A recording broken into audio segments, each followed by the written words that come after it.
Olá, seja muito bem-vindo ao Band Entrevista. Estamos vivendo um período de incertezas. A pandemia do novo coronavírus trouxe mudanças e alterou a rotina do mundo.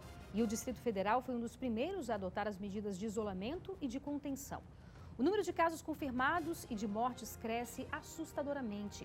Mas especialistas dizem que os casos, não só aqui no DF ou no Brasil, mas no mundo, são subnotificados. Ou seja, a quantidade é bem maior do que se consegue contabilizar.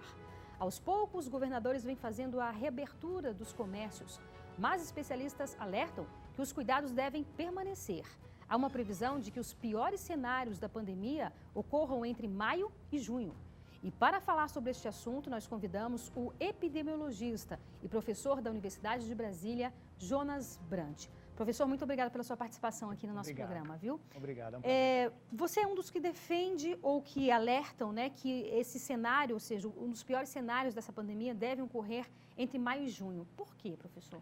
Olha, porque nós estamos conseguindo adotar as medidas de isolamento nesse momento e cada vez que essas medidas são mantidas, a gente consegue empurrar esse pico para frente e diminuir o tamanho dele. Ou seja, a doença vai diminuindo a velocidade de transmissão e com isso a gente vai tentando organizar os esforços para conter a doença. E isso é interessante porque parece um paradoxo, né? Porque aqueles que defendem que a doença não é tão grave ou que não deveriam ter essa importância, deveria dar tanta importância, eles estão vendo que esse pico, de fato, ele está sendo adiado, mas por motivos óbvios, né? Ou seja, porque a gente está fazendo essas medidas de contenção e de isolamento, né? Exato, a gente espera que essas medidas de isolamento consigam prorrogar e nos fazer ganhar tempo. Fazer quem ganhar tempo? Principalmente a pesquisa e a organização dos serviços de saúde. A pesquisa está trabalhando, e vejo o exemplo da Universidade de Brasília, toda empenhada em tentar identificar formas de tratamento, protocolos de tratamento que consigam fazer com que a letalidade seja menor. Ao mesmo tempo, ganhamos tempo para fortalecer a capacidade da rede hospitalar, ampliar o número de leitos, ampliar equipamentos de proteção individual, já que tem uma escassez hoje no mundo inteiro, e para treinamento dos profissionais de saúde. A complexidade do atendimento dos casos de coronavírus hospitalar é muito complexa, a gente precisa de profissionais bem capacitados e hoje é um número pequeno de profissionais. Nós precisamos ganhar tempo para que toda essa rede possa estar estruturada. Aqui no Distrito Federal, a impressão que eu tenho, por meio de dados, é que a gente ainda está numa situação confortável, né? E a gente tem aí alguns pontos importantes, relevantes, porque a gente lembra que o governador do Distrito Federal foi um dos primeiros a determinar o fechamento de escolas, inclusive chegou a ser criticado por isso, né? Isso lá atrás, dia 12 de março.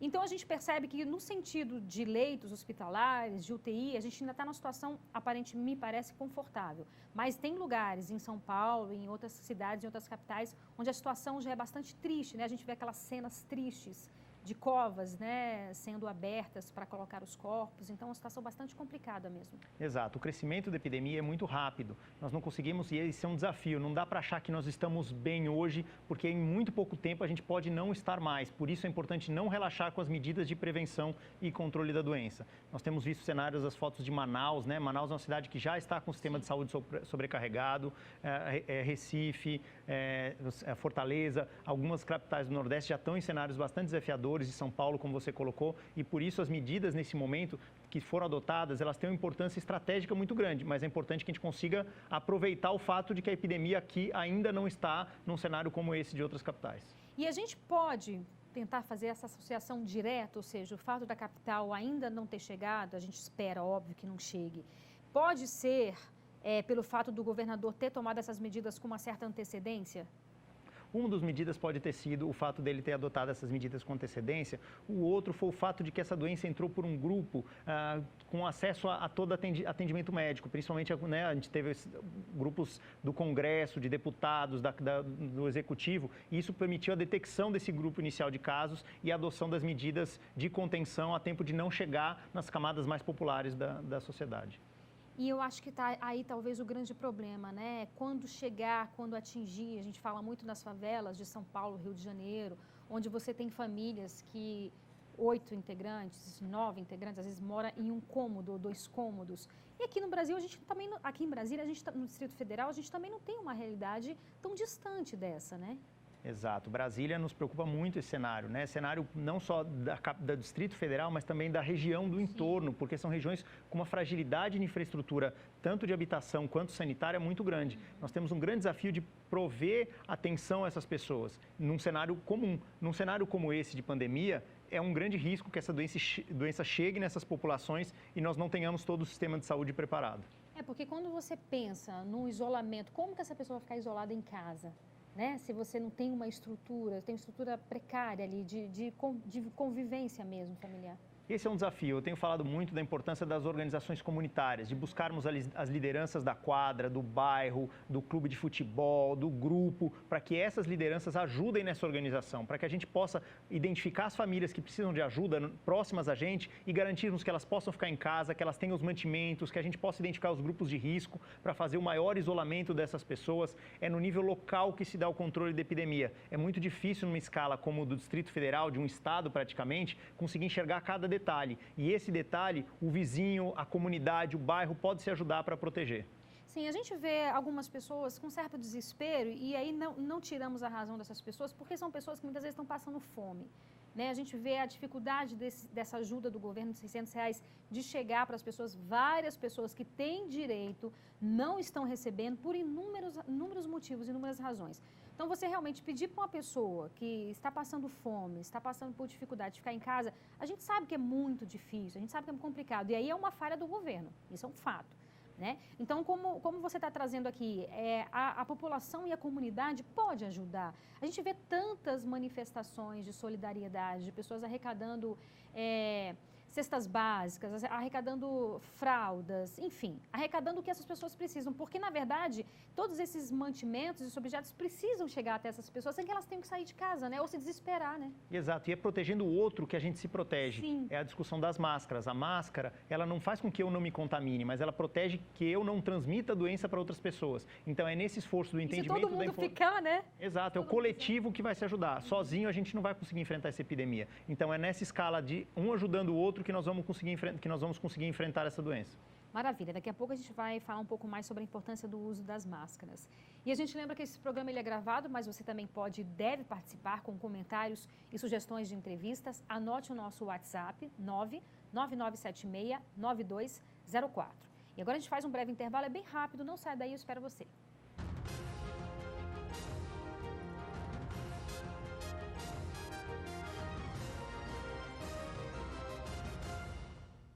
Estamos de volta com o Band Entrevista, hoje falando sobre a Covid-19. Nosso entrevistado é o epidemiologista e professor da Universidade de Brasília, Jonas Brant. Professor, nós falávamos aqui sobre a importância da máscara, que por sinal vai ser obrigatória aqui no Brasil, aqui em Brasília, em vários outros locais já é obrigatória, então o governador determinou o uso obrigatório da máscara. Qual a importância do uso da máscara? Olha, as evidências científicas são muito pequenas ainda sobre o efeito dessa máscara na proteção, mas todo argumento, os estudos feitos até o momento sugerem que há um efeito benéfico, no sentido de que eu, ao falar, eu não estou eliminando o vírus a grande distância e, com isso, contaminando menos o ambiente. Essa medida, de maneira individual, ela não me protege se eu usar a máscara, mas o fato de que todos estamos usando máscara faz com que a doença não consiga não transmitir tão facilmente. E aí é interessante, você chegou a fazer esse paralelo, eu queria que a gente se aprofundasse um pouco mais sobre isso. Sem dúvida nenhuma, a gente está passando por um momento difícil, mas um momento de muito aprendizado para todos nós, em vários aspectos. E essa questão da máscara, ela reflete muito isso que você estava falando e que a gente estava falando, né? Quer dizer, quando eu ajudo o outro, eu também me ajudo. Então, se eu estou ajudando uma família que está passando necessidade, está passando fome mesmo, porque não tem o dinheiro do seu sustento, na medida em que as pessoas consigam levar o alimento para essa família, então é mais um número de pessoas que não está nas ruas. E aí a gente fala mais uma vez da importância das pessoas ficarem em casa, né? Exato, esse é o momento que nós temos, apesar da gente perceber agora um aumento do comércio, do número de áreas econômicas que estão ativas novamente, nós devemos evitar a ida ao comércio. Não é porque uma loja está aberta que eu tenho que ir nessa loja comprar. Eu só vou sair de casa se houver extrema necessidade. Eu vou organizar a minha saída de casa para que eu faça todas as coisas de uma vez e possa voltar para casa. Eu vou organizar para que seja somente uma pessoa que saia de casa, para que não sejam todos saiam de casa, todos possam se infectar. Com isso, eu consigo diminuir o volume, o contato entre as pessoas e o risco de propagação da doença. É juntos que nós vamos conseguir enfrentar essa doença. É entender a importância de um sistema de saúde forte, da gente lutar para que o sistema de saúde brasileiro possa crescer e dar conta de amparar toda a sociedade. Porque uma pessoa que possa estar vulnerável, ela pode estar se infectando e pode estar transmitindo a doença para as outras. Certamente. Nós falávamos um pouco aqui sobre essa questão da subnotificação. Isso é real também, né? Sim, é um grande desafio. A doença é uma doença de transmissão respiratória, transmite muito rápido e com sintomas leves. As técnicas diagnósticas foram logo desenvolvidas, mas elas têm algumas limitações. Nesse sentido, temos reforçado muito e redes internacionais e nacionais de epidemiologia, como por exemplo a PROEP, que é a rede de profissionais dessa área, vem colocando a importância de que estejamos monitorando não somente os casos confirmados de Covid, mas os casos de síndrome respiratória aguda grave, porque são eles que nos indicam o que está acontecendo, ou seja, total magnitude. Eles nos dão noção mais concreta do que pode estar acontecendo, porque são as pessoas com dificuldade respiratória. Essa indica maior gravidade para a gente e nos permite tomar decisões adequadas. Uhum. Queria retomar um pouco esse alerta que você falou. A gente, infelizmente, no Brasil e no mundo, a gente vive em um momento onde o debate é muito raso. As pessoas que não têm conhecimento falam como se tivessem conhecimento de causa. Quer dizer, você é um epidemiologista, né? Você sabe do que você está falando, você é professor da UNB, você está citando aí que a Universidade de Brasília, assim como vários outros estudiosos no mundo inteiro, estão se debruçando. Então, é muito importante a gente ficar alerta também a essa questão. Se eu não sei o que eu acho que eu sei, eu não falo, eu não propago. E, no mínimo, eu preciso ouvir o que os estudiosos estão falando, né? O que os estudiosos estão pesquisando. É claro que é algo muito novo, muito recente. O que a gente pode dizer que a gente sabe sobre a Covid-19? Olha, a gente está aprendendo a cada dia, então é muito difícil eu achar que eu sei tudo sobre o coronavírus. A gente está aprendendo e todos os grupos estão pesquisando para tentar entender mais o vírus. Na história, acho que é o evento em que a gente teve mais publicação num período tão curto de tempo, ou seja, é muita gente estudando esse vírus. É importante que as pessoas identifiquem fontes confiáveis de informação. É o governo da sua cidade, é o governo do estado, é o Ministério da Saúde, é a Organização Mundial da Saúde, centros de pesquisa de renome, para que a gente não esteja confiando na informação de WhatsApp sem uma origem, sem uma fonte, porque nós precisamos garantir que a informação esteja correta, que a gente possa nos balizar pela ciência para poder enfrentar esse vírus. Sim, e aí eu vou fazer aqui um adendo. A importância dos veículos de comunicação, né? Eles têm feito um trabalho espetacular. A mídia brasileira, de maneira geral, tem conseguido contribuir muito nesse momento, evitando pânico, garantindo que as informações oficiais estejam sendo divulgadas, questionando a transparência dos dados para que os governos garantam acesso à informação, como a gente falou dos casos de síndrome aguda respiratória grave, que é uma informação importante para a gente realmente entender a magnitude da doença e dos óbitos dessas doenças. Então, a mídia tem feito um trabalho espetacular garantindo essa transparência. E assim, no momento onde a mídia é tão rechaçada, né, tão criticada, porque às vezes a gente está dando aqui a informação, as pessoas pensam que somos nós os responsáveis por essa informação. A gente não gostaria de estar falando sobre isso, a gente não gostaria de estar falando para que as pessoas possam ficar em casa, mas isso é uma realidade, né? E contra fatos não há argumentos, né? Exato. O papel da mídia nesse momento é garantir que as pessoas estejam sabendo a informação de confiança. Então, eu acho que nesse momento é um momento importante para que a gente confie nos canais oficiais de comunicação, da mídia oficial e confie na ciência. É ela que pode nos guiar para sair dessa situação que a gente se encontra nesse momento. Uhum. Então, aí eu queria que, mais uma vez, assim, parece redundância e talvez seja importância redundância, porque eu percebo, não sei se você tem essa percepção, nos últimos dias parece que as pessoas estão menos preocupadas, aumentou o número de pessoas nas ruas, eu vejo isso, aumentou o número de carros nas ruas, então, por incrível que pareça, hoje até peguei um certo engarrafamento, então parece que as pessoas não estão dando a importância devida ao tema e ao assunto.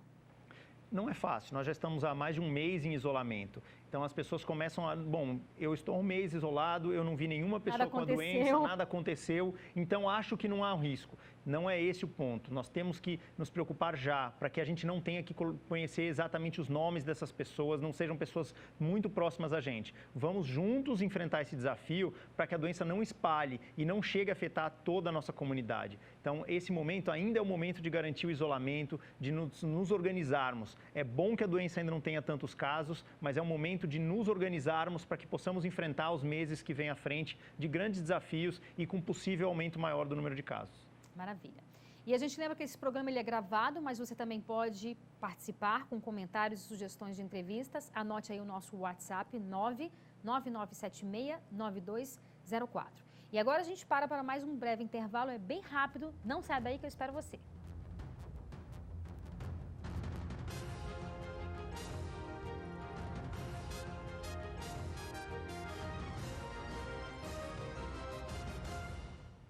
Estamos de volta com o Band Entrevista, hoje falando sobre a Covid-19. Nosso entrevistado é o epidemiologista e professor da Universidade de Brasília, Jonas Brant. Professor, aqui no Distrito Federal em especial, o governador já determinou aí a reabertura parcial do comércio a partir do dia 4 de maio, mas em vários outros locais do país também a gente vem percebendo isso, porque realmente é uma situação muito difícil, né? Economicamente falando também não é fácil, então obviamente você tem que encontrar um equilíbrio, né, nesses dois lados. Mas aí, apesar da reabertura do comércio, porque muitas pessoas às vezes podem compreender o seguinte, não, então se o comércio está sendo reaberto, a gente pode voltar à vida normal. Não ainda, né? Não, nós não... O que a gente chamava de vida normal não vai ser mais nunca isso. Mais. É importante a gente entender isso. A gente deve levar até o ano que vem para conseguir ter uma vacina, até que a gente consiga vacinar toda a população. Então, essa volta ao que era antes é muito pouco provável que aconteça no curto período de tempo. Nesse sentido, o que é importante a gente entender? Que a abertura do comércio não quer dizer que eu tenho que ir para o shopping passear, não quer dizer que eu tenho que levar os meus pais, ou levar idosos, pessoas do grupo de risco para o comércio, que eu tenho que levar crianças. Isso quer dizer simplesmente que eu posso ter acesso a alguns bens que eu possa estar precisando para garantir o meu isolamento nos próximos meses. Então, a sugestão é que as pessoas se organizem, que façam a lista de compra, a lista das coisas que precisa fazer fora de casa, para que uma pessoa faça essa saída, compre o que precisa e a gente tente manter o maior isolamento possível, mesmo com o comércio aberto. E aí, usando máscara e tendo aqueles cuidados com as mãos. Isso. O fato da gente estar de máscara não elimina o risco de infecção da doença. Ela diminui o risco da gente poder transmitir a doença para outras pessoas. As mãos nunca devem ir na máscara, não devemos ficar tocando essa máscara, porque se eu estou contaminado, eu estou contaminando a minha máscara. Ao colocar a mão na máscara, eu contamino a minha mão e vou contaminar as superfícies que eu tocar. Nesse sentido, tocar o mínimo possível nas coisas, levar sempre um frasquinho de álcool gel no bolso para que eu possa de tempos em tempos poder passar um álcool gel na mão ou lavar a mão com a maior frequência possível. Essas todas são medidas pequenas, mas é isso, é pensar que eu tenho que ter método na saída de casa, é organizar a minha roupa para que quando eu chego em casa eu possa tirar essa roupa, colocá-la para lavar imediatamente, evitar que pessoas entrem em contato, que eu que eu entre em contato com uma pessoa idosa ou com uma criança, tudo isso para garantir que eu não possa infectar outras pessoas. Cuidado com os sapatos também. Sim, os sapatos podem estar contaminados, assim como as roupas, e nesse sentido eu tentar deixar eles na entrada da casa, já retirar, para que eu não contamine o ambiente dentro do meu domicílio. E qual é a melhor forma de limpar essa máscara? Olha, o vírus ele é muito sensível a água e sabão. Então, desde que eu não esteja manipulando essa máscara, colocando ela num balde com água e sabão e podendo fazer a lavagem dela, isso eu estou falando das máscaras de pano, tá? Então é importante isso, porque as máscaras de uso hospitalar, a gente deve preservar elas para os profissionais de saúde. Nós temos grandes desafios de estoque de equipamentos de proteção individual nos hospitais. As máscaras de pano, água e sabão resolve. Água quente, ouvi dizer também que é interessante. Pode ser água quente, mas colocando água e sabão, lavando bem, colocando no sol para secar, o vírus não resiste. Há uma mudança de cultura aí também? Exato, há uma mudança de cultura. O brasileiro sempre teve o hábito de ir trabalhar mesmo doente. Ah, estou gripado, mas vou trabalhar. Então, essa mudança de hábito tem que ocorrer. Nós precisamos que qualquer pessoa com sintomas gripais, ou seja, corrimento nasal, dor de garganta, tosse, não vá trabalhar. E precisamos que essas pessoas busquem atendimento médico para garantir o seu diagnóstico, para saber se é coronavírus. Mas é importante entender também que todas as pessoas que tiveram contato com ela próximo devem ficar em quarentena por 14 dias. Isso garante que as pessoas que ainda podem estar incubando a doença, ou seja, começando a desenvolver ela ainda sem sintomas, não estejam transmitindo para outras pessoas. Com relação à testagem, o Distrito Federal começou, né, essa testagem nas pessoas aí. Qual a possibilidade de dar um falso negativo? Ou seja, o que eu quero dizer? Se eu não apresentei sintomas, o ideal é que eu nem faça o teste, é isso? Isso, não adianta eu fazer o teste a princípio se eu não tive sintomas. A chance de um falso negativo é de 30%. Então, nós temos que ter cuidado um pouco na interpretação desses resultados. O objetivo maior, nesse sentido, é que a gente busque, se eu tenho sintomas, que eu busque uma unidade de saúde para que eu possa coletar o exame, fazer o exame, que é o PCR, que vai me ter uma chance maior de dar positivo, entender se eu tenho a doença e permitir que a vigilância busque os meus contatos para garantir o isolamento. Esse é para os casos que têm sintomas. As pessoas que tiveram sintomas há mais de 7 dias, elas devem buscar fazer o teste rápido. Esse teste rápido, ele só vai funcionar a partir do 7º, 8º dia de doença. O resultado, né? Só vai ter o resultado? Não. O teste, o PCR, ele leva em geral 24, 48 horas para sair aqui no Distrito Federal, que é o teste quando eu tenho sintomas. O teste, quando eu já tenho há mais de 7 dias sintomas, ele é um teste rápido, que ele sai em 30 minutos. Tá. Mas ele só vai te dizer se você teve a doença ou não depois de 7 dias da doença. Porque ele não busca encontrar o vírus, ele busca encontrar a defesa do seu organismo, anticorpos. É diferente do exame de PCR que a gente faz no início da doença. São 2 estratégias e elas devem ser interpretadas por um profissional de saúde. Muito bem. Uma outra coisa que eu gostaria da gente reforçar também, porque a gente sabe que as pessoas estão tendo crise de ansiedade, e a ansiedade gera causa falta de ar também. Quais são os sintomas que as pessoas devem ficar atentos? Opa, aqui acendeu o alerta e eu devo procurar um profissional de saúde. Isso, os principais sintomas da Covid estão relacionados à dor de garganta, à tosse. São os principais sintomas, febre, né? Mas nem sempre febre, mas febre também. Então, eu tendo algum desses sintomas, eu devo buscar atendimento médico para que eu possa detectar a doença o mais rápido possível. A rede laboratorial do Distrito Federal se organizou bem, está funcionando bem e está conseguindo responder muito rápido a qualquer amostra que chegue. Ela não tem fila nesses exames. Então, é importante que a gente possa, ao primeiro sintoma de gripal, buscar esse atendimento e detectar e poder fazer o tratamento adequado e isolar os contatos. Uhum. E o cuidado maior com os idosos, né? Exato. Identificar na nossa família, no nosso bairro, na nossa comunidade, as pessoas que estão no grupo de risco. Essas pessoas, não só idosos, mas hipertensos, diabéticos, pessoas com doenças imunes, problemas respiratórios, devem buscar o maior isolamento. Eu cito sempre o exemplo de pensar como é que eu isolo essa pessoa, garantindo que uma pessoa que tem muita exposição não tenha contato com ela, para que outras pessoas com menor grau de exposição nesse momento possam fazer essa ponte para tentar criar barreiras para que o vírus não chegue nela. Nesse sentido, é organizar a nossa família, organizar a nossa comunidade para garantir que aquele idoso, hipertenso, diabético não precise ir no supermercado, para que alguém faça o supermercado para ele, para que alguém leve a comida para ele.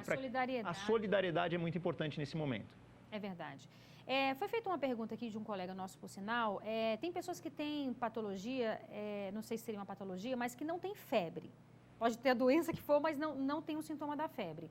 E aí, nesse caso, ou seja, se ela tem outros sintomas também, que aí, como você falou, dores na garganta, são sintomas fortes, né, importantes da doença. Aqueles sintomas típicos de gripe também. Gripe forte, porque eu já ouvi também especialistas dizerem que, assim, não é uma gripe comum, seria um sintoma de uma gripe mais forte, isso faz sentido? Olha, a gente tem um espectro muito grande de sintomas. Nós temos desde casos muito leves a ponto da pessoa nem perceber que foi infectada, a casos muito severos. Então, é difícil a gente gradar isso em termos de dizer, não é uma gripe pior. Não, qualquer sintoma respiratório pode justificar o fato de que você deva buscar atendimento médico para poder suspeitar de Covid a partir de qualquer sintoma respiratório. Então, de maneira geral, nós estamos trabalhando com a ideia de que devemos ser sensíveis, ou seja, tentar pegar o maior número de casos nesse momento em que ainda não estão sobrecarregadas a nossa rede hospitalar, para poder detectar o pequeno surto e poder rastrear essa doença na nossa comunidade e evitar que ela espalhe. E aí, como a febre também é um sintoma importante, essa pessoa que já tem essa questão de não ficar com febre, e aí deve ter uma atenção mais redobrada também? Olha, de maneira geral, a gente tem casos que não tem febre. Em geral, tem febre, mas alguns casos podem não ter febre. Sintomas gripais, buscar o isolamento, buscar a consulta com o médico, a equipe médica estão bem treinadas. Hoje o DF conseguiu organizar uma rede para treinar todos os profissionais para que a simples suspeita permita a coleta do exame e identificar esse vírus e garantir que as equipes de vigilância, que têm um papel fundamental em geral e não aparecem, não são elas que estão no dia a dia na linha de frente atendendo os pacientes, mas são elas que estão analisando os dados, sabendo onde está circulando o vírus para poder desencadear as medidas de controle dessa doença. Maravilha. Professor, muitíssimo obrigada pela sua participação. Foi muito esclarecedora a sua entrevista. Tá ótimo. Estamos aqui à disposição para contribuir. A Universidade de Brasília está inteira mobilizada, tentando ajudar e contribuir na sociedade nesse momento tão difícil. Certeza. Obrigada. E o Band Entrevista de hoje fica por aqui. Muito obrigada pela sua audiência e companhia. A gente volta a se encontrar no próximo sábado. Eu espero você. Aproveite sua semana, tenha cuidado, fé, confiança e, se possível, fique em casa. Tchau, tchau.